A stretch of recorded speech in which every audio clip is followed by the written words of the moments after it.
7 años después. Han pasado 7 años desde que Las Venas Abiertas de América Latina se publicó por primera vez. Este libro había sido escrito para conversar con la gente. Un autor no especializado se dirigía a un público no especializado, con la intención de divulgar ciertos hechos que la historia oficial, historia contada por los vencedores, esconde o miente. La respuesta más estimulante no vino de las páginas literarias de los diarios, sino de algunos episodios reales ocurridos en la calle. Por ejemplo, la muchacha que iba leyendo este libro para su compañera de asiento y terminó parándose y leyéndolo en voz alta para todos los pasajeros mientras el ómnibus atravesaba las calles de Bogotá. O la mujer que huyó de Santiago de Chile, en los días de la matanza, con este libro envuelto entre los pañales del bebé. O el estudiante que durante una semana recorrió las librerías de la calle Corrientes en Buenos Aires y lo fue leyendo de a pedacitos, de librería en librería, porque no tenía dinero para comprarlo. De la misma manera, los comentarios más favorables que este libro recibió no provienen de ningún crítico de prestigio, sino de las dictaduras militares que lo elogiaron prohibiéndolo. Por ejemplo, Las Venas no puede circular en mi país, Uruguay, ni en Chile, y en la Argentina las autoridades lo denunciaron en la televisión y los diarios como un instrumento de corrupción de la juventud. No dejan ver lo que escribo, decía Blas de Otero, porque escribo lo que veo. Creo que no hay vanidad en la alegría de comprobar, al cabo del tiempo, que Las Venas no ha sido un libro mudo. 2. Sé que pudo resultar sacrílego que este manual de divulgación hable de economía política en el estilo de una novela de amor o de piratas. Pero se me hace cuesta arriba, lo confieso, leer algunas obras valiosas de ciertos sociólogos, politólogos, economistas o historiadores que escriben en código. El lenguaje hermético no siempre es el precio inevitable de la profundidad. Puede esconder simplemente en algunos casos una incapacidad de comunicación elevada a la categoría de virtud intelectual. Sospecho que el aburrimiento sirve así a menudo para bendecir el orden establecido. Confirma que el conocimiento es un privilegio de las élites. Algo parecido suele ocurrir, dicho sea de paso, con cierta literatura militante dirigida a un público de convencidos. Me parece conformista, a pesar de toda su posible retórica revolucionaria, un lenguaje que mecánicamente repite para los mismos oídos las mismas frases hechas, los mismos adjetivos, las mismas fórmulas declamatorias.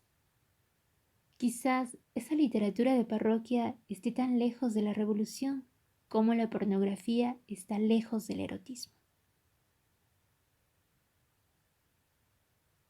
3. Uno escribe para tratar de responder a las preguntas que le zumban en la cabeza, moscas tenaces que perturban el sueño, y lo que uno escribe puede cobrar sentido colectivo cuando de alguna manera coincide con la necesidad social de respuesta. Escribí Las Venas para difundir ideas ajenas y experiencias propias que, quizás, ayuden un poquito, en su realista medida, a despejar las interrogantes que nos persiguen desde siempre. ¿Es América Latina una región del mundo condenada a la humillación y a la pobreza? ¿Condenada por quién? ¿Culpa de Dios? ¿Culpa de la naturaleza? ¿El clima agobiante? ¿Las razas inferiores? ¿La religión? ¿Las costumbres? ¿No será la desgracia un producto de la historia hecha por los hombres y que por los hombres puede, por lo tanto, ser deshecha? La veneración por el pasado me pareció siempre reaccionaria. La derecha elige el pasado porque prefiere a los muertos. Mundo quieto, tiempo quieto. Los poderosos que legitiman sus privilegios por la herencia cultivan la nostalgia. Se estudia historia como se visita un museo, y esa colección de momias es una estafa. Nos mienten el pasado como nos mienten el presente. Enmascaran la realidad. Se obliga al oprimido a que haga suya una memoria fabricada por el opresor, ajena, disecada, estéril. Así se resignará a vivir una vida que no es la suya, como si fuera la única posible. En Las Venas, el pasado aparece siempre convocado por el presente, como memoria viva del tiempo nuestro. Este libro es una búsqueda de claves de la historia pasada que contribuyen a explicar el tiempo presente, que también hace historia a partir de la base de que la primera condición para cambiar la realidad consiste en conocerla. No se ofrece aquí un catálogo de héroes vestidos como para un baile de disfraz, que, al morir en batalla, pronuncian solemnes frases larguísimas, sino que se indaga en el sonido y la huella de los pasos multitudinarios que presienten nuestros andares de ahora. Las Venas proviene de la realidad, pero también de otros libros mejores que este, que nos han ayudado a conocer qué somos, para saber qué podemos ser, y que nos han permitido averiguar de dónde venimos para mejor adivinar a dónde vamos.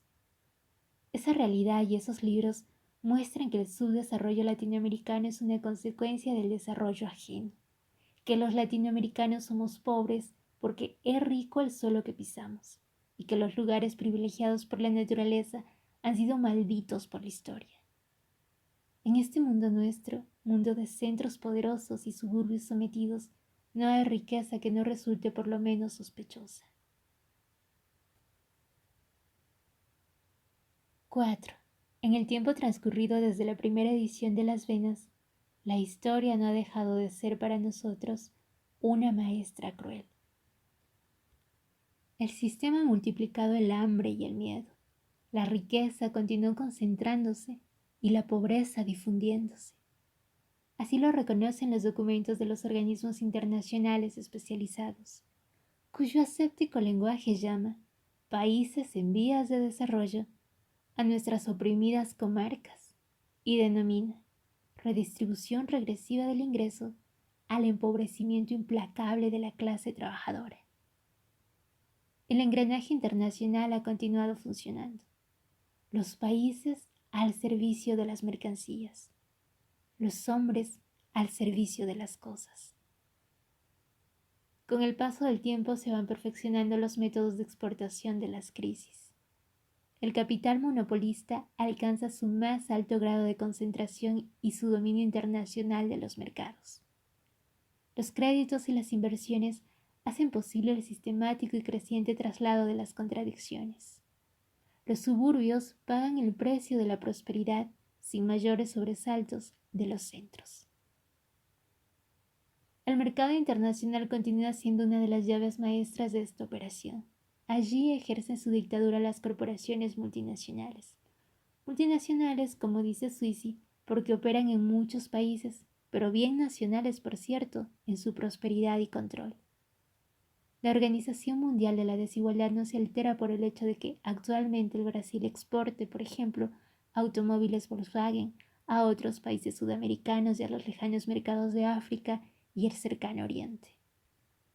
Al fin y al cabo, es la empresa alemana Volkswagen quien ha decidido que resulta más conveniente exportar automóviles para ciertos mercados desde su filial brasileña.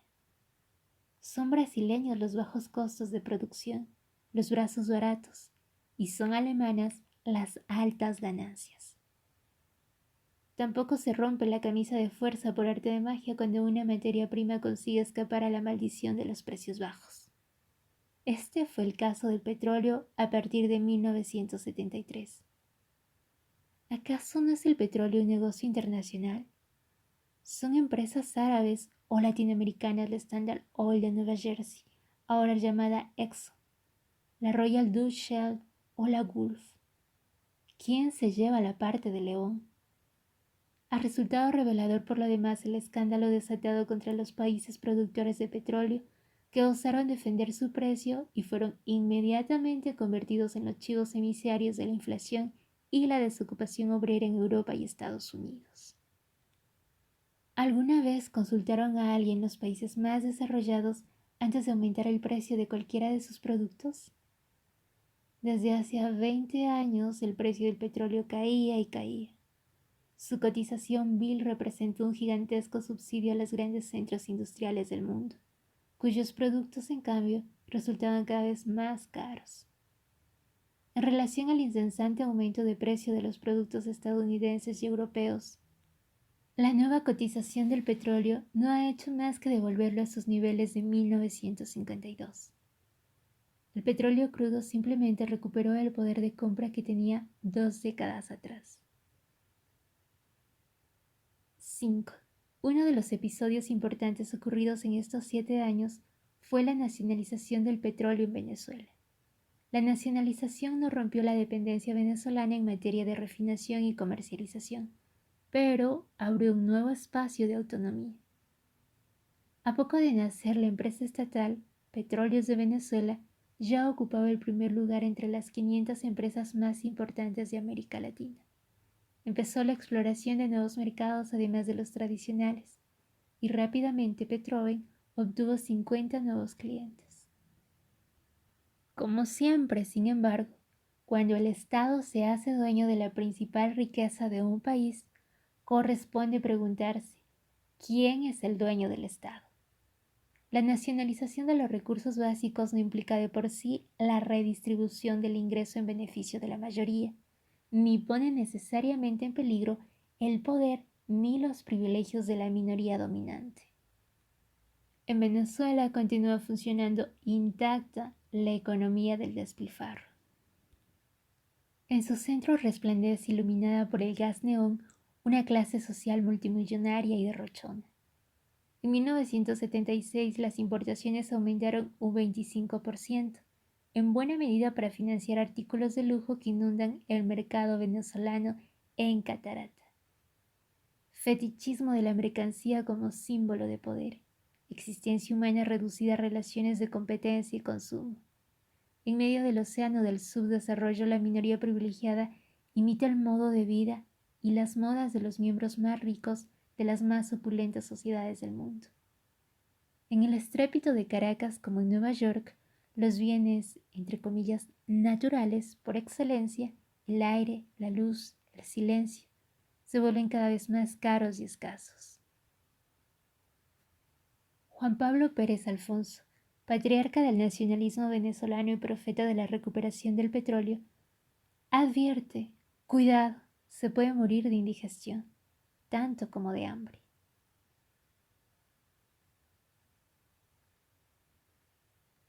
6. Terminé de escribir Las Venas en los últimos días de 1970.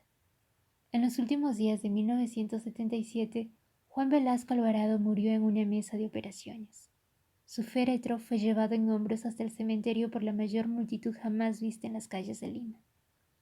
El general Velasco Alvarado, nacido en casa humilde en las secas tierras del norte del Perú, había encabezado un proceso de reformas sociales y económicas.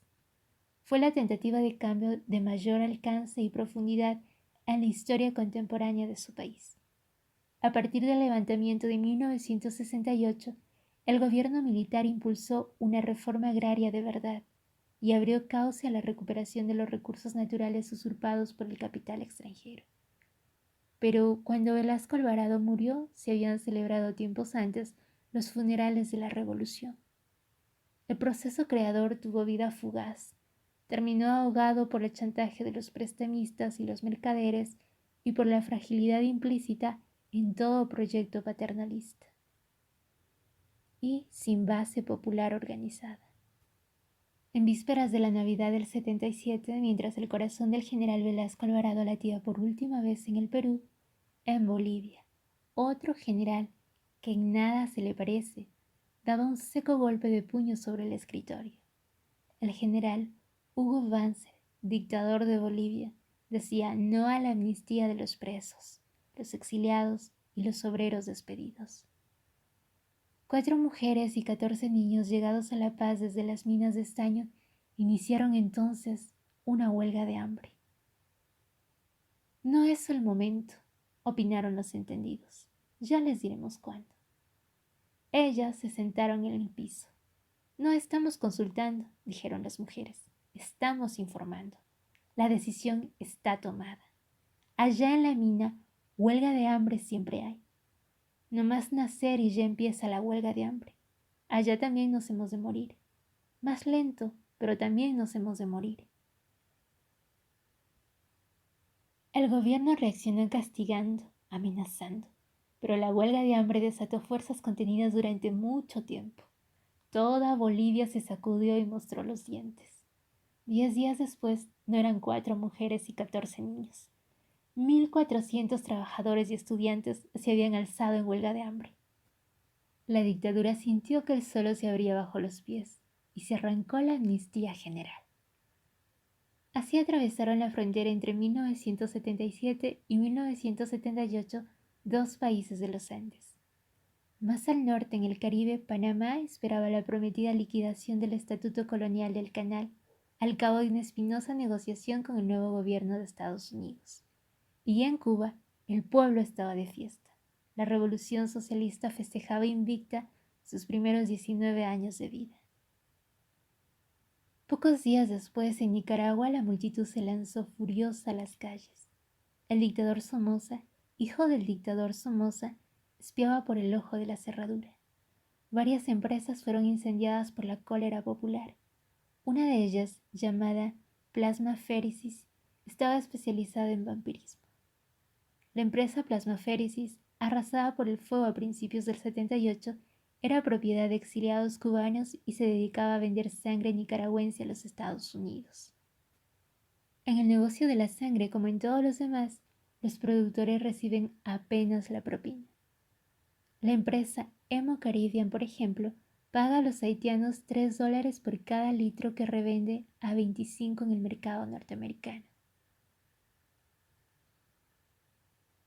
7. En agosto del 76, Orlando Letelier publicó un artículo denunciando que el terror de la dictadura de Pinochet y la libertad económica entre comillas, de los pequeños grupos privilegiados son dos caras de una misma medalla. Letelier, que había sido ministro en el gobierno de Salvador Allende, estaba exiliado en los Estados Unidos. Allí voló en pedazos poco tiempo después. En su artículo sostenía que es absurdo hablar de libre competencia en una economía como la chilena, sometida a los monopolios que juegan a su antojo con los precios, que resulta irrisorio mencionar los derechos de los trabajadores en un país donde los sindicatos auténticos están fuera de la ley y los salarios se fijan por decreto de la Junta Militar. Letelier describía el prolijo desmontaje de las conquistas realizadas por el pueblo chileno durante el gobierno de la Unidad Popular, de los monopolios y oligopolios industriales nacionalizados por Salvador Allende. La dictadura había devuelto a la mitad a sus antiguos propietarios y había puesto en venta a la otra mitad. Firestone había comprado la Fábrica Nacional de Neumáticos, Parsons en Whitmore, una gran planta de pulpa de papel. La economía chilena, decía Letelier, está ahora más concentrada y monopolizada que en las vísperas del gobierno de Allende. Negocios libres como nunca, gente presa como nunca. En América Latina la libertad de empresa es incompatible con las libertades públicas. Libertad de mercado. Desde principios de 1975 es libre en Chile el precio de la leche. El resultado no se hizo esperar. 12 empresas dominan el mercado. El precio de la leche aumentó inmediatamente para los consumidores en un 40%. Mientras el precio para los productores bajaba en un 22%. La mortalidad infantil, que se había reducido bastante durante la Unidad Popular, pegó un salto dramático a partir de Pinochet. Cuando Letelier fue asesinado en una calle de Washington, la cuarta parte de la población de Chile no recibía ningún ingreso y sobrevivía gracias a la caridad ajena o a la propia obstinación y picardía. El abismo que en América Latina se abre entre el bienestar de pocos y la desgracia de muchos es infinitamente mayor que en Europa o en Estados Unidos. Son, por lo tanto, mucho más feroces los métodos necesarios para salvaguardar esa distancia. Brasil tiene un ejército enorme y muy equipado, pero destina a gastos de educación el 5% del presupuesto nacional. En Uruguay, la mitad del presupuesto es absorbida actualmente por las Fuerzas Armadas y la policía. La quinta parte de la población activa tiene la función de vigilar, perseguir o castigar a los demás. Sin duda, uno de los hechos más importantes de estos años de la década del 70 en nuestras tierras fue una tragedia: la insurrección militar que el 11 de septiembre de 1973 volteó al gobierno democrático de Salvador Allende y sumergió a Chile en un baño de sangre. Poco antes, en junio, un golpe de Estado en Uruguay había disuelto el Parlamento, había puesto fuera de la ley a los sindicatos y había prohibido toda actividad política. Nota del autor. 3 meses después hubo elecciones en la universidad. Eran las únicas elecciones que quedaban. Los candidatos de la dictadura obtuvieron el 2.5% de los votos universitarios. Por lo tanto, en defensa de la democracia, la dictadura encarceló a medio mundo y entregó la universidad a esos 2,5%. Fin de la nota del autor. En marzo del 76, los generales argentinos volvieron al poder. El gobierno de la viuda de Juan Domingo Perón, convertido en un pudridero, se desplomó sin pena ni gloria. Los 3 países del sur son ahora una llaga del mundo, una continua mala noticia. Torturas, secuestros, asesinatos y destierros se han convertido en costumbres cotidianas. Estas dictaduras son tumores a extirpar de organismos sanos o el pus que delata la infección del sistema. Existe siempre, creo, una íntima relación entre la intensidad de la amenaza y la brutalidad de la respuesta. No puede entenderse, creo, lo que hoy ocurre en Brasil y en Bolivia sin tener en cuenta la experiencia de los regímenes de Django Goulart y de Juan José Torres. Antes de caer, estos gobiernos habían puesto en práctica una serie de reformas sociales y habían llevado adelante una política económica nacionalista a lo largo de un proceso cortado en 1964 en el Brasil y en 1971 en Bolivia. De la misma manera, bien se podría decir que Chile, Argentina y Uruguay están expiando el pecado de la esperanza. El ciclo de profundos cambios durante el gobierno de Allende, las banderas de justicia que movilizaron a las masas obreras argentinas y flamearon alto durante el fugaz gobierno de Héctor Cámpora en 1973 y la acelerada politización de la juventud uruguaya fueron todos desafíos que un sistema impotente y en crisis no podía soportar. El violento oxígeno de la libertad resultó fulminante para los espectros, y la Guardia Pretoriana fue convocada a salvar el orden. El plan de limpieza es un plan de exterminio. 8. Las actas del Congreso de los Estados Unidos suelen registrar testimonios irrefutables sobre las intervenciones en América Latina. Mordidas por los ácidos de la culpa, las conciencias realizan su catarsis en los confesionarios del imperio. En estos últimos tiempos, por ejemplo, se han multiplicado los reconocimientos oficiales de las responsabilidades de los Estados Unidos en diversos desastres. Amplias confesiones públicas han probado, entre otras cosas, que el gobierno de los Estados Unidos participó directamente mediante el soborno, el espionaje y el chantaje en la política chilena. En Washington se planificó la estrategia del crimen desde 1970. Kissinger y los servicios de informaciones prepararon cuidadosamente la caída de Allende. Millones de dólares fueron distribuidos entre los enemigos del gobierno legal de la Unidad Popular. Así pudieron sostener su larga huelga, por ejemplo, los propietarios de camiones, que en 1973 paralizaron buena parte de la economía del país. La certidumbre de la impunidad afloja las lenguas. Cuando el golpe de Estado contra Goulart, los Estados Unidos tenían en el Brasil su embajada mayor del mundo.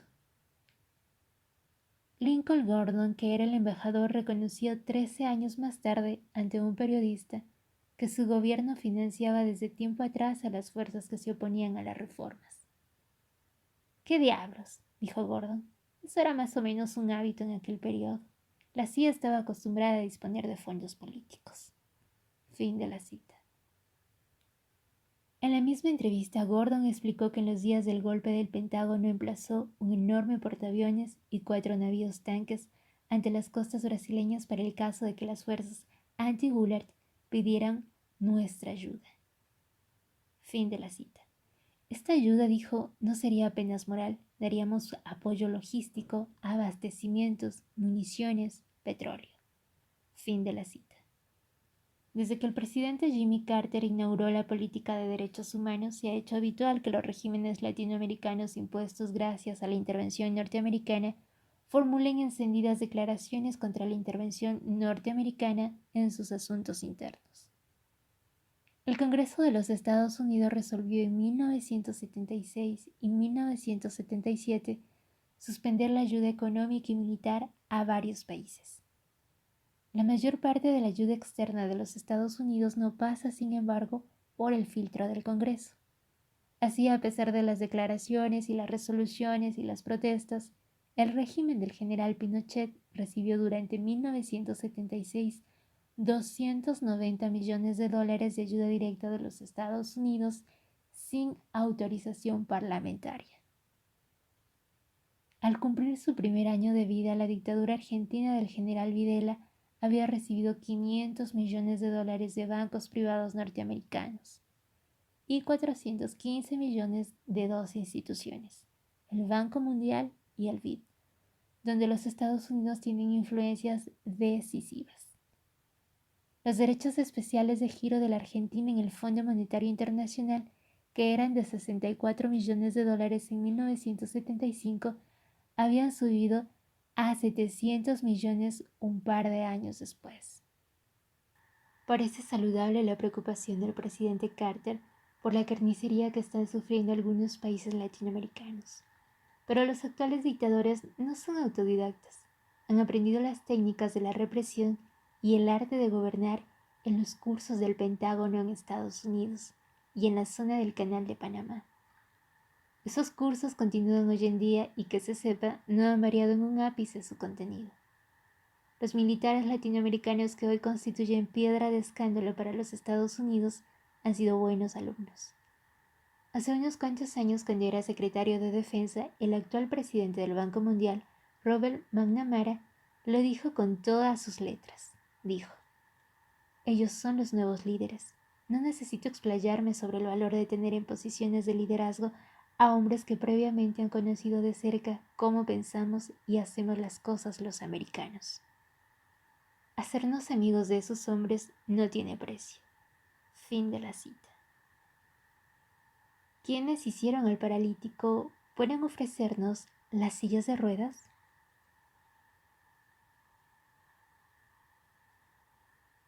9.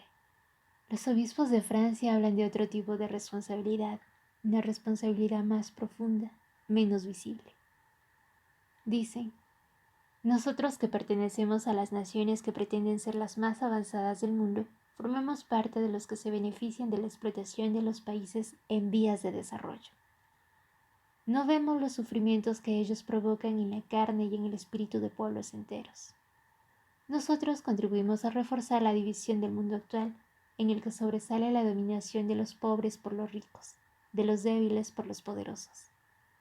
Sabemos que nuestro desperdicio de recursos y de materias primas no sería posible sin el control del intercambio comercial por parte de los países occidentales. ¿No vemos quién se aprovecha del tráfico de armas del que nuestro país ha dado tristes ejemplos?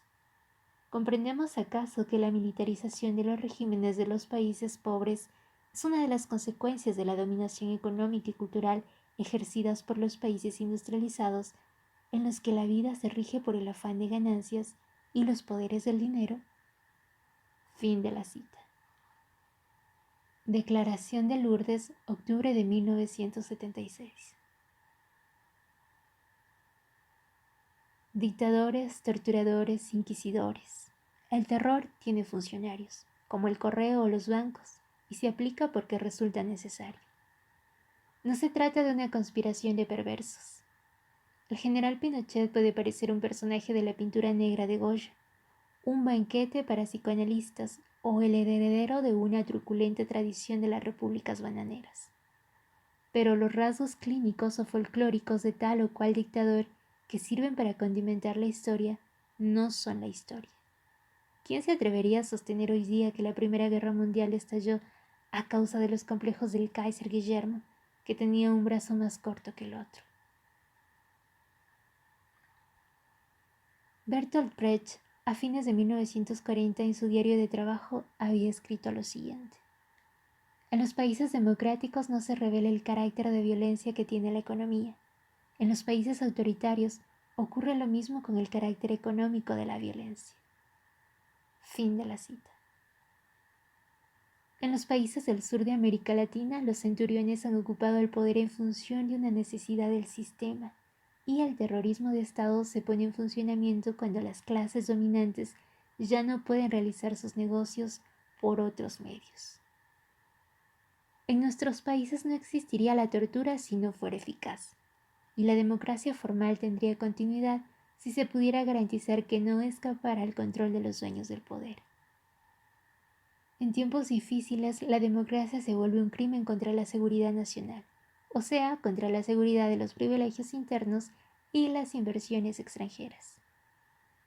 Nuestras máquinas de picar carne humana integran un engranaje internacional. La sociedad entera se militariza. El estado de excepción deviene permanente y se vuelve hegemónico el aparato de represión a partir de un ajuste de tuercas desde los centros del sistema imperialista. Cuando la sombra de la crisis acecha, es preciso multiplicar el saqueo de los países pobres para garantizar el pleno empleo, las libertades públicas y las altas tasas de desarrollo en los países ricos. Relaciones de víctima y verdugo, dialéctica siniestra. Hay una estructura de humillaciones sucesivas que empieza en los mercados internacionales y en los centros financieros y termina en la casa de cada ciudadano. 10. Haití es el país más pobre del hemisferio occidental. Allí hay más lavapiés que lustrabotas, niños que a cambio de una moneda lavan los pies de clientes descalzos que no tienen zapatos para lustrar. Los haitianos viven en promedio poco más de 30 años. De cada 10 haitianos, 9 no saben leer ni escribir. Para el consumo interno se cultivan las ásperas laderas de las montañas. Para la exportación, los valles fértiles. Las mejores tierras se dedican al café, al azúcar, al cacao y otros productos que requiere el mercado norteamericano. Nadie juega al béisbol en Haití, pero Haití es el principal productor mundial de pelotas de béisbol. No faltan en el país talleres donde los niños trabajan por $1 diario armando cassettes y piezas electrónicas. Son por supuesto productos de exportación y por supuesto también se exportan las ganancias una vez deducida la parte que corresponde a los administradores del terror. El menor asomo de protesta implica en Haití la prisión o la muerte. Por increíble que parezca, los salarios de los trabajadores haitianos han perdido entre 1971 y 1975 una cuarta parte de su bajísimo valor real. Significativamente en ese periodo entró al país un nuevo flujo de capital estadounidense. Recuerdo un editorial de un diario de Buenos Aires publicado hace un par de años. Un viejo diario conservador bramaba de ira porque en algún documento internacional la Argentina aparecía como un país subdesarrollado y dependiente. ¿Cómo una sociedad culta, europea, próspera y blanca podía ser medida con la misma vara que un país tan pobre y tan negro como Haití?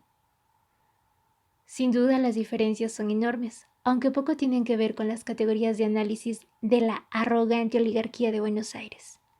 Pero con todas las diversidades y contradicciones que se quiera, la Argentina no está a salvo del círculo vicioso que estrangula la economía latinoamericana en su conjunto, y no hay esfuerzo de exorcismo intelectual que pueda sustraerla a la realidad que comparten, quién más, quién menos, los demás países de la región. Al fin y al cabo, las matanzas del general Videla no son más civilizadas que las del Papa Duc Duvalier o su heredero en el trono, aunque la represión tenga en la Argentina un nivel tecnológico más alto. Y en lo esencial, ambas dictaduras actúan al servicio del mismo objetivo: proporcionar brazos baratos a un mercado internacional que exige productos baratos. Apenas llegada al poder, la dictadura de Videla se apresuró a prohibir las huelgas y decretó la libertad de precios al mismo tiempo que encarcelaba los salarios. 5 meses después del golpe de Estado, la nueva ley de inversiones extranjeras colocó en igualdad de condiciones a las empresas extranjeras y nacionales. La libre competencia terminó así con la situación de injusta desventaja en que se encontraban algunas corporaciones multinacionales frente a las empresas locales. Por ejemplo, la desamparada General Motors, cuyo volumen mundial de ventas equivale nada menos que al Producto Nacional Bruto de la Argentina entera. También es libre ahora con frágiles limitaciones la remisión de utilidades al extranjero y la repatriación del capital invertido. Cuando el régimen cumplió su primer año de vida, el valor real de los salarios se había reducido al 40%. Fue una hazaña lograda por el terror. El escritor Rodolfo Walsh denunció en una carta abierta lo siguiente: 15.000 desaparecidos, 10.000 presos, 4.000 muertos, decenas de miles de desterrados son la cifra desnuda de ese terror. La carta fue enviada el 29 de marzo del 77 a los 3 jefes de la Junta de Gobierno. Ese mismo día, Walsh fue secuestrado y desapareció.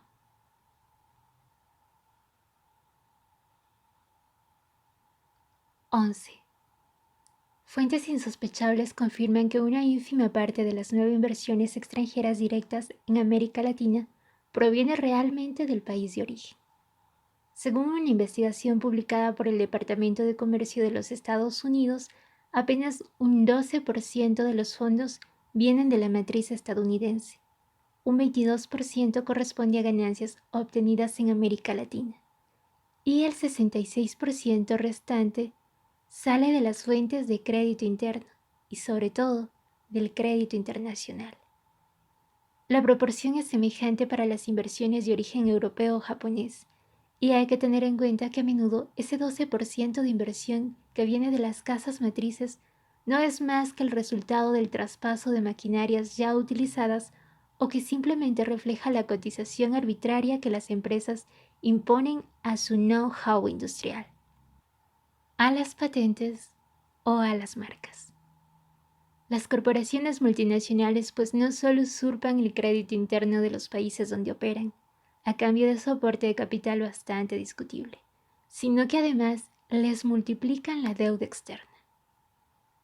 La deuda externa latinoamericana era en 1975 casi 3 veces mayor que en 1969. Brasil, México, Chile y Uruguay destinaron en 1975 aproximadamente la mitad de sus ingresos por exportaciones al pago de las amortizaciones y los intereses de la deuda, y al pago de las ganancias de las empresas extranjeras establecidas en esos países. Los servicios de deuda y las remesas de utilidades tragaron ese año el 55% de las exportaciones de Panamá y el 60% de las de Perú. En 1969, cada habitante de Bolivia debía $137 al exterior. En 1977 debía 483. Los habitantes de Bolivia no fueron consultados ni vieron un solo centavo de esos préstamos que les han puesto la soga al cuello. El Citibank no figura como candidato en ninguna lista en los pocos países latinoamericanos donde todavía se realizan elecciones, y ninguno de los generales que ejercen las dictaduras se llama Fondo Monetario Internacional. Pero, ¿cuál es la mano que ejecuta y cuál la conciencia que ordena? Quien presta, manda. Para pagar hay que exportar más, y hay que exportar más para financiar las importaciones y para hacer frente a la hemorragia de las ganancias y los royalties que las empresas extranjeras drenan hacia sus casas matrices. El aumento de las exportaciones cuyo poder de compra disminuye implica salarios de hambre. La pobreza masiva, clave del éxito de una economía volcada al exterior, impide el crecimiento del mercado interno de consumo en la medida necesaria para sustentar un desarrollo económico armonioso. Nuestros países se vuelven ecos y van perdiendo la propia voz. Dependen de otros, existen en tanto dan respuesta a las necesidades de otros. A su vez, la remodelación de la economía en función de la demanda externa nos devuelve a la estrangulación original. Abre las puertas al saqueo de los monopolios extranjeros y obliga a contraer nuevos y mayores empréstitos ante la banca internacional. el círculo vicioso es perfecto. La deuda externa y la inversión extranjera obligan a multiplicar exportaciones que ellas mismas van devorando. La tarea no puede llevarse a cabo con buenos modales. Para que los trabajadores latinoamericanos cumplan con su función de rehenes de la prosperidad ajena, han de mantenerse prisioneros, del lado de adentro o del lado de afuera de los barrotes de las cárceles.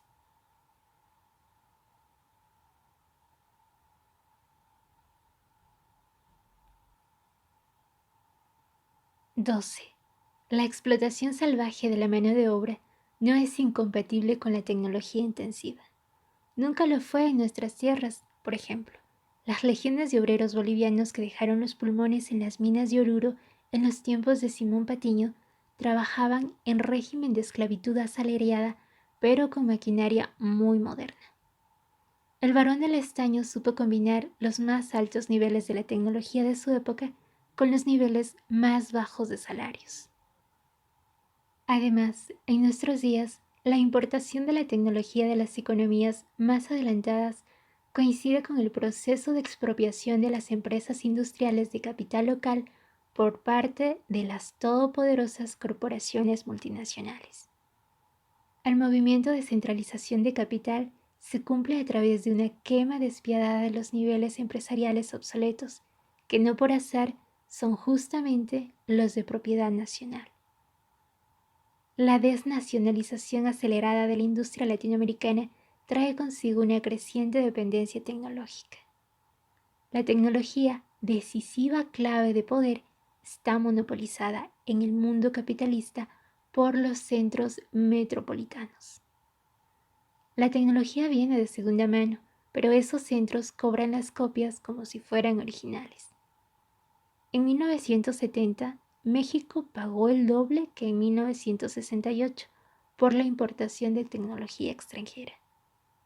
Entre 1965 y 1969, Brasil duplicó sus pagos, y otro tanto ocurrió en el mismo periodo con la Argentina. El trasplante de la tecnología aumenta las nutridas deudas con el exterior y tiene devastadoras consecuencias sobre el mercado de trabajo. En un sistema organizado para el drenaje de ganancias al exterior, la mano de obra de la empresa, entre comillas tradicional, va perdiendo oportunidades de empleo. A cambio de un dudoso impulso dinamizador sobre el resto de la economía, los islotes de la industria moderna sacrifican brazos al reducir el tiempo de trabajo necesario para la producción. La existencia de un nutrido y creciente ejército de desocupados facilita a su vez el asesinato del valor real de los salarios.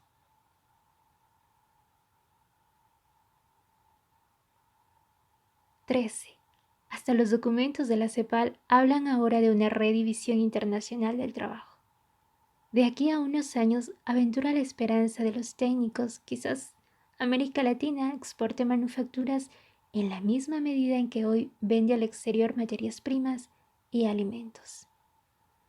Dice la CEPAL, las diferencias de salarios entre países desarrollados y en desarrollo, incluyendo los de América Latina, pueden inducir una nueva división de actividades entre países, desplazando por razones de competencia industrias en que el costo del trabajo sea muy importante, desde los primeros hacia los segundos. Los costos de la mano de obra para la industria manufacturera, por ejemplo, son generalmente mucho más bajos en México o Brasil que en Estados Unidos. Fin de la cita. ¿Impulso de progreso o aventura neocolonial? La maquinaria eléctrica y no eléctrica ya figura entre los principales productos de exportación de México. En el Brasil crece la venta al exterior de vehículos y armamentos. Algunos países latinoamericanos viven una nueva etapa de industrialización en gran medida inducida y orientada por las necesidades extranjeras y los dueños extranjeros de los medios de producción. ¿No será este otro capítulo a agregar a nuestra larga historia del desarrollo hacia afuera? En los mercados internacionales, los precios en ascenso constante no corresponden genéricamente a los productos manufacturados, sino a las mercancías más sofisticadas y de mayor componente tecnológico, que son privativas de las economías de mayor desarrollo. El principal producto de exportación de América Latina, venda lo que venda, materias primas o manufacturas, son sus brazos baratos. ¿No ha sido la nuestra una continua experiencia histórica de mutilación y desintegración disfrazada de desarrollo? Siglos atrás, la conquista arrasó los suelos para implantar cultivos de exportación y aniquiló las poblaciones indígenas en los socavones y los lavaderos para satisfacer la demanda de plata y oro en ultramar. La alimentación de la población precolombina que pudo sobrevivir al exterminio empeoró con el progreso ajeno. En nuestros días el pueblo del Perú produce harina de pescado, muy rica en proteínas, para las vacas de Estados Unidos y de Europa, pero las proteínas brillan por su ausencia en la dieta de la mayoría de los peruanos. La filial de la Volkswagen en Suiza planta un árbol por cada automóvil que vende. Gentileza ecológica. Al mismo tiempo que la filial de la Volkswagen en Brasil arrasa centenares de hectáreas de bosques que dedicará a la producción intensiva de carne de exportación. Cada vez vende más carne al extranjero el pueblo brasileño, que rara vez come carne. No hace mucho en una conversación, Darcy Ribeiro me decía que una república Volkswagen no es diferente, en lo esencial, de una república bananera. Por cada dólar que produce la exportación de bananas, apenas 11 centavos quedan en el país productor. Y de esos 11 centavos, una parte insignificante corresponde a los trabajadores de las plantaciones. ¿Se alteran las proporciones cuando un país latinoamericano exporta automóviles?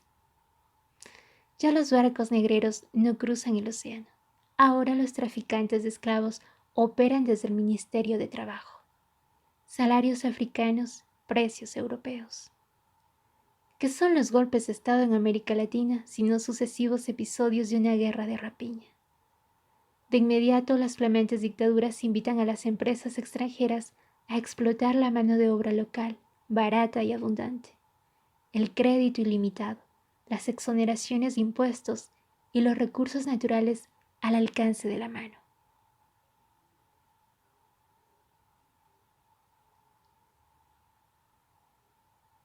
�14. Los empleados del plan de emergencia del gobierno de Chile reciben salarios equivalentes a $30 por mes. Un kilo de pan cuesta $0.50. Reciben, por lo tanto, 2 kilos de pan por día. El salario mínimo en Uruguay y Argentina equivale actualmente al precio de 6 kilos de café. El salario mínimo en Brasil llega a $60 mensuales, pero los boya frías, obreros rurales ambulantes, cobran entre 50 centavos y $1 por día en las plantaciones de café, soya y otros cultivos de exportación. El forraje que comen las vacas en México contiene más proteínas que la dieta de los campesinos que se ocupan de ellas. La carne de esas vacas se destina a unas pocas bocas privilegiadas dentro del país y sobre todo al mercado internacional. Al amparo de una generosa política de créditos y facilidades oficiales, florece en México la agricultura de exportación. Mientras entre 1970 y 1976 ha descendido la cantidad de proteínas disponibles por habitante y en las zonas rurales solamente 1 de cada 5 niños mexicanos tiene peso y estatura normales. En Guatemala, el arroz, el maíz y los frijoles destinados al consumo interno están abandonados a la buena de Dios, pero el café, el algodón y otros productos de exportación acaparan el 87% del crédito. De cada 10 familias guatemaltecas que trabajan en el cultivo y la cosecha del café, principal fuente de divisas del país, apenas una se alimenta según los niveles mínimos adecuados. En el Brasil solamente un 5% del crédito agrícola se canaliza hacia el arroz, los frijoles y la mandioca, que constituyen la dieta básica de los brasileños. El resto deriva a los productos de exportación. El reciente derrumbamiento del precio internacional del azúcar no desató, como antes ocurría, una oleada de hambre entre los campesinos de Cuba, y en Cuba ya no existe la desnutrición. A la inversa, El alza casi simultánea del precio internacional del café no alivió para nada la crónica miseria de los trabajadores de los cafetales del Brasil. El aumento de la cotización del café en 1976 ocasionó la euforia provocada por las heladas que arrasaron las cosechas brasileñas, no se reflejó directamente en los salarios, según reconoció un alto directivo del Instituto Brasileño del Café. En realidad, los cultivos de exportación no son de por sí incompatibles con el bienestar de la población, ni contradicen de por sí el desarrollo económico hacia adentro. Al fin y al cabo, las ventas de café al exterior han servido de palanca en Cuba para la creación de un mundo nuevo en el que todos tienen acceso a los frutos del desarrollo y la solidaridad es el eje de las relaciones humanas. Me permito abrir un paréntesis. Ya he abierto varias notas sobre Cuba a lo largo de los diferentes capítulos y en sí sobre el socialismo de Estado, que es muy diferente a un socialismo libertario. Ya lo he criticado bastante, así que solo añadiré que las teorías que tengamos en torno a nuestra sociedad utópica soñada dependen casi totalmente de nuestra base organizativa. Podemos soñar con 1000 revoluciones y teorizar al respecto, pero para que esas ideas se materialicen, necesitamos de una organización popular fuerte y consciente que la sostenga. Hasta aquí el paréntesis y prosigo con la lectura. 15. Ya se sabe quiénes son los condenados a pagar las crisis de reajuste del sistema. Los precios de la mayoría de los productos que América Latina vende bajan implacablemente en relación a los precios de los productos que compra a los países que monopolizan la tecnología, el comercio, la inversión y el crédito. Para compensar la diferencia y hacer frente a las obligaciones ante el capital extranjero, es preciso cubrir en cantidad lo que se pierde en precio. Dentro de este marco, las dictaduras del Cono Sur han cortado por la mitad los salarios obreros y han convertido cada centro de producción en un campo de trabajos forzados. También los obreros tienen que compensar la caída del valor de su fuerza de trabajo, que es el producto que ellos venden al mercado. Los trabajadores están obligados a cubrir en cantidad de horas lo que pierden en poder de compra del salario. Las leyes del mercado internacional se reproducen así en el micromundo de la vida de cada trabajador latinoamericano. Para los trabajadores que tienen la, entre comillas, suerte de contar con un empleo fijo, las jornadas de 8 horas solo existen en la letra muerta de las leyes. Es frecuente trabajar 10, 12, hasta 14 horas, y más de uno ha perdido los domingos. Se han multiplicado a la vez los accidentes de trabajo, sangre humana ofrecida a los altares de la productividad. 3 ejemplos de fines de 1977 en Uruguay. 1. Las canteras del ferrocarril que producen piedras y balasto duplican los rendimientos.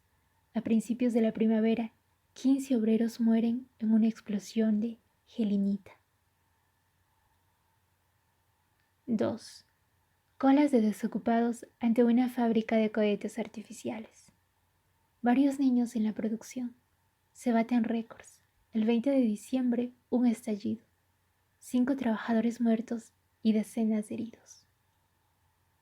3. El 28 de diciembre a las 7 de la mañana los obreros se niegan a entrar a una fábrica de conservas de pescado porque sienten un fuerte olor a gas. Los amenazan. Si no entran, pierden el empleo. Ellos se siguen negando. Los amenazan. Vamos a llamar a los soldados. La empresa ya ha convocado al ejército otras veces. Los obreros entran. 4 muertos y varios hospitalizados. Había una fuga de gas de amoníaco.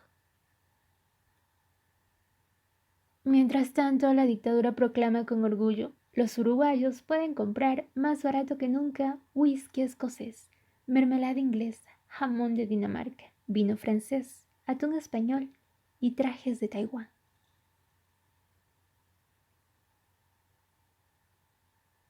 16. María Carolina de Jesús nació en medio de la basura y los buitres. Creció, sufrió, trabajó duro, amó hombres, tuvo hijos. En una libreta anotaba con mala letra sus tareas y sus días. Un periodista leyó esas libretas por casualidad y María Carolina de Jesús se convirtió en una escritora famosa. Su libro Cuarto de despejo, La favela, diario de 5 años de vida en un suburbio sórdido de la ciudad de San Pablo, fue leído en 40 países y traducido a 13 idiomas. Cenicienta del Brasil, producto de consumo mundial, María Carolina de Jesús salió de la favela. Recorrió mundo, fue entrevistada y fotografiada, premiada por los críticos, agasajada por los caballeros y recibida por los presidentes. Y pasaron los años. A principios del 77, una madrugada de domingo, María Carolina de Jesús murió en medio de la basura y los buitres. Nadie recordaba ya a la mujer que había escrito El hambre es la dinamita del cuerpo humano. Ella, que había vivido de las obras, pudo ser fugazmente una elegida. Le fue permitido sentarse a la mesa. Después de los postres, se rompió el encanto. Pero mientras su sueño transcurría, Brasil había continuado siendo un país donde cada día quedan 100 obreros lisiados por accidentes de trabajo, y donde de cada 10 niños, 4 nacen obligados a convertirse en mendigos, ladrones o magos. Aunque sonrían las estadísticas, se jode la gente. En sistemas organizados al revés, cuando crece la economía, también crece con ella la injusticia social. En el periodo más exitoso del, entre comillas, milagro brasileño, aumentó la tasa de mortalidad infantil en los suburbios de la ciudad más rica del país. La súbita prosperidad del petróleo en Ecuador trajo televisión en colores en lugar de escuelas y hospitales. Las ciudades se van hinchando hasta el estallido. En 1950, América Latina tenía 6 ciudades con más de 1 millón de habitantes. En 1980 tendrá 25. Las vastas legiones de trabajadores que el campo expulsa comparten en las orillas de los grandes centros urbanos la misma suerte que el sistema reserva a los jóvenes ciudadanos, entre comillas, sobrantes. Se perfecciona en picaresca latinoamericana las formas de supervivencia de los buscavidas. El sistema productivo ha venido mostrando una visible insuficiencia para generar empleo productivo que absorba la creciente fuerza de trabajo de la región, en especial los grandes contingentes de mano de obra urbana. Un estudio de la Organización Internacional del Trabajo señalaba no hace mucho que en América Latina hay más de 110 millones de personas en condiciones de grave pobreza. De ellas, 70 millones pueden considerarse indigentes. ¿Qué porcentaje de la población come menos de lo necesario? En el lenguaje de los técnicos recibe ingresos inferiores al costo de la alimentación mínima equilibrada un 42% de la población de Brasil, un 43% de los colombianos, un 49% de los hondureños, un 31% de los mexicanos, un 45% de los peruanos, un 29% de los chilenos, un 35% de los ecuatorianos. ¿Cómo ahogar las explosiones de rebelión de las grandes mayorías condenadas? ¿Cómo prevenir esas posibles explosiones? ¿Cómo evitar que esas mayorías sean cada vez más amplias si el sistema no funciona para ellas? Excluida la caridad, queda la policía. 17. En nuestras tierras, la industria del terror paga caro como cualquier otra el know-how extranjero. Se compra y se aplica en gran escala la tecnología norteamericana de la represión, ensayada en los 4 puntos cardinales del planeta. Pero sería injusto no reconocer cierta capacidad creadora en este campo de actividades a las clases dominantes latinoamericanas.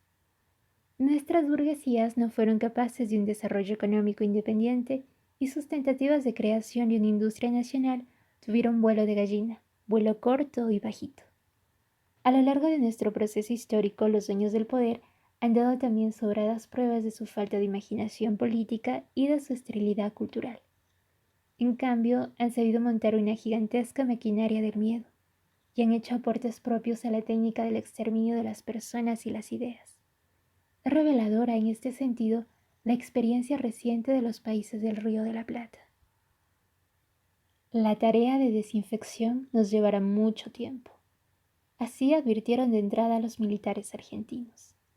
Las fuerzas armadas fueron convocadas sucesivamente por las clases dominantes de Uruguay y Argentina para aplastar a las fuerzas del cambio, arrancar sus raíces, perpetuar el orden interno de privilegios y generar condiciones económicas y políticas seductoras para el capital extranjero.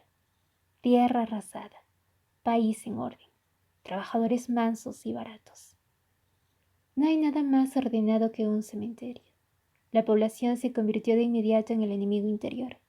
Cualquier signo de vida, protesta o mera duda constituye un peligroso desafío desde el punto de vista de la doctrina militar de la seguridad nacional. Se han articulado pues complejos mecanismos de prevención y castigo. Una profunda racionalidad se esconde por debajo de las apariencias. Para operar con eficacia, la represión debe parecer arbitraria. Excepto la respiración, toda actividad humana puede constituir un delito. En Uruguay la tortura se aplica como sistema habitual de interrogatorio. Cualquiera puede ser su víctima, y no solo los sospechosos y los culpables de actos de oposición. De esta manera se difunde el pánico de la tortura entre todos los ciudadanos, como un gas paralizante que invade cada casa y se mete en el alma de cada ciudadano. En Chile la cacería dejó un saldo de 30.000 muertos, pero en Argentina no se fusila, se secuestra. Las víctimas desaparecen. Los invisibles ejércitos de la noche realizan la tarea. No hay cadáveres, no hay responsables. Así la matanza, siempre oficiosa, nunca oficial, se realiza con mayor impunidad y así se irradia con mayor potencia la angustia colectiva. Nadie rinde cuentas, nadie brinda explicaciones. Cada crimen es una dolorosa incertidumbre para los seres cercanos a la víctima y también una advertencia para todos los demás. El terrorismo de Estado se propone paralizar a la población por el miedo. Para obtener trabajo o conservarlo, en Uruguay es preciso contar con el visto bueno de los militares. En un país donde tan difícil resulta conseguir empleo fuera de los cuarteles y las comisarías, esta obligación no solo sirve para empujar al éxodo a buena parte de los 300.000 ciudadanos fichados como izquierdistas. También es útil para amenazar a los restantes. Los diarios de Montevideo suelen publicar arrepentimientos públicos y declaraciones de ciudadanos que se golpean el pecho por si acaso. Nunca he sido, no soy, ni seré. En Argentina ya no es necesario prohibir ningún libro por decreto. El nuevo Código Penal sanciona como siempre al escritor y al editor de un libro que se considere subversivo. Pero además castiga al impresor para que nadie se atreva a imprimir un texto simplemente dudoso, y también al distribuidor y al librero, para que nadie se atreva a venderlo. Y por si fuera poco, castiga al lector para que nadie se atreva a leerlo y mucho menos a guardarlo. El consumidor de un libro recibe así el trato que las leyes reservan al consumidor de drogas. En el proyecto de una sociedad de sordomudos, cada ciudadano debe convertirse en su propio Torquemada. En Uruguay, no delatar al prójimo es un delito. Al ingresar a la universidad, los estudiantes juran por escrito que denunciarán a todo aquel que realice en el ámbito universitario cualquier actividad ajena a las funciones de estudio. El estudiante se hace corresponsable de cualquier episodio que ocurra en su presencia. En el proyecto de una sociedad de sonámbulos, cada ciudadano debe ser el policía de sí mismo y de los demás. Sin embargo, el sistema con toda razón desconfía. Suman 100.000 los policías y los soldados en Uruguay, pero también suman 100.000 los informantes. Los espías trabajan en las calles y en los cafés y en los ómnibus, en las fábricas y los liceos, en las oficinas y en la universidad. Quien se queje en voz alta porque está tan cara y dura la vida, va a parar a la cárcel. Ha cometido un atentado contra la fuerza moral de las Fuerzas Armadas, que se paga con 3 a 6 años de prisión.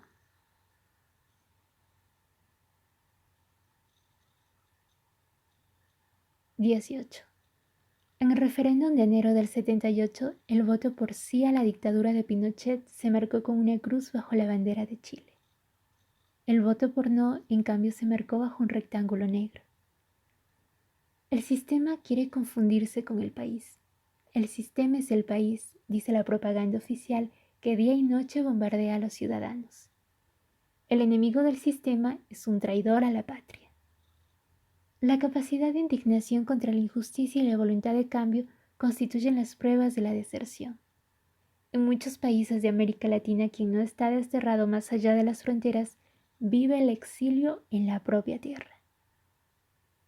Pero al mismo tiempo que Pinochet celebraba su victoria, la dictadura llamaba ausentismo laboral colectivo a las huelgas que estallaban en todo Chile a pesar del terror. La gran mayoría de los secuestrados y desaparecidos en Argentina está formada por obreros que desarrollaban alguna actividad sindical. Sin cesar se incuban en la inagotable imaginación popular nuevas formas de lucha, el trabajo a tristeza, el trabajo a bronca, y la solidaridad encuentra nuevas causas para eludir al miedo. Varias huelgas unánimes se sucedieron en Argentina a lo largo de 1977, cuando el peligro de perder la vida era tan cierto como el riesgo de perder el trabajo. No se destruye de un plumazo el poder de respuesta de una clase obrera organizada y con larga tradición de pelea. En mayo del mismo año, cuando la dictadura uruguaya hizo el balance de su programa de vaciamiento de conciencias y castración colectiva, se vio obligada a reconocer que todavía queda en el país un 37% de ciudadanos interesados por la política. Conferencia de prensa del presidente Aparicio Méndez de el 21 de mayo de 1977. Decía: estamos evitando al país la tragedia de la pasión política. Así dijo el presidente. Y agregó: los hombres de bien no hablan de dictaduras, no piensan en dictaduras, ni reclaman derechos humanos. Fin de la cita. No asistimos en estas tierras a la infancia salvaje del capitalismo, sino a su cruenta decrepitud. El subdesarrollo no es una etapa del desarrollo, es su consecuencia. El subdesarrollo de América Latina proviene del desarrollo ajeno y continúa alimentándolo. Impotente por su función de servidumbre internacional, moribundo desde que nació, el sistema tiene pies de barro. Se postula a sí mismo como destino y quisiera confundirse con la eternidad.